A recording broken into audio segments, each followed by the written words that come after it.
next part, which is financial fit. I didn't make a slide for this one because we can basically just talk over it.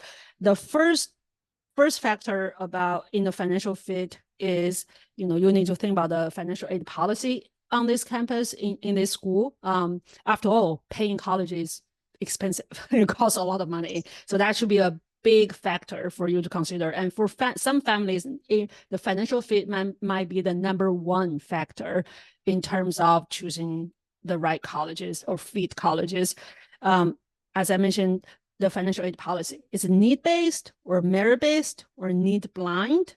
And for international students, you will need to think about if the college is has a no aid policy, or also offer financial aid for the international students. Some colleges offer 100% need-based aid, especially for IVs. Those top private universities, most of them offer 100% need-based aid. However, usually those schools offer very limited merit-based aid. So you need to check if you're qualified for the need-based aid package, because such a policy varies among the colleges. I think for example, Yale offer 100% need-based aid for families with household lower than $75,000 a year. So that's pretty high benchmark.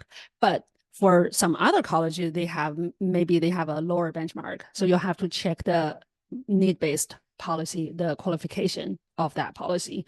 And as I mentioned, for the international students, some colleges, for example, University of Michigan, Ann Arbor, Carnegie Mellon, those are popular universities, right? But they offer no aid policy, means don't even think about that. Like nothing for your international students. So you'll have to pay, all 100% yourself. Yes, absolutely. As Katya said, some of the top private schools have very generous need-based aid. So I'll just add that families making up to $200,000 a year USD do get some financial aid at Harvard, not full financial aid, but some, but they give no merit aid. I also want to add on that a lot of state schools, so public universities, do not give much aid to out-of-state students. As a general rule of thumb, if you look up what is the price of X university, if it is a private school, the number you see will not be right because you will get aid. Whereas if it is a public school, the number you see will be closer to accurate because they give less aid for out-of-state students. So even though the public school might have a lower cost of attendance than the private school, once you add in the aid that they're giving, it evens out.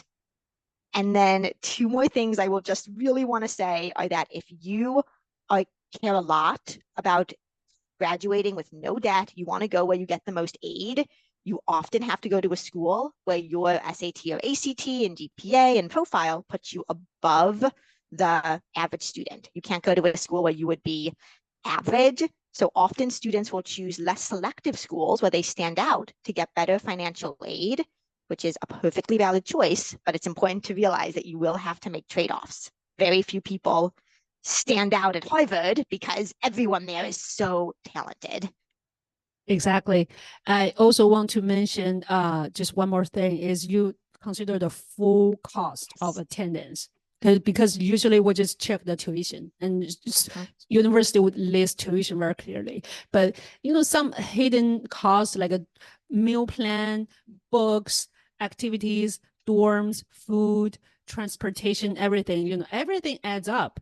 So you will need to do the full calculation about the full cost to go to a university. For example, UC Berkeley or UCLA, if you look at the in-state tuition, that's fine. That's not much, right? But you're living in LA. That's an expensive place to live. The sport, the dorm and the food and everything, that will add up probably more than the tuition you will need to pay. That's one more thing I want to add in terms of financial fit.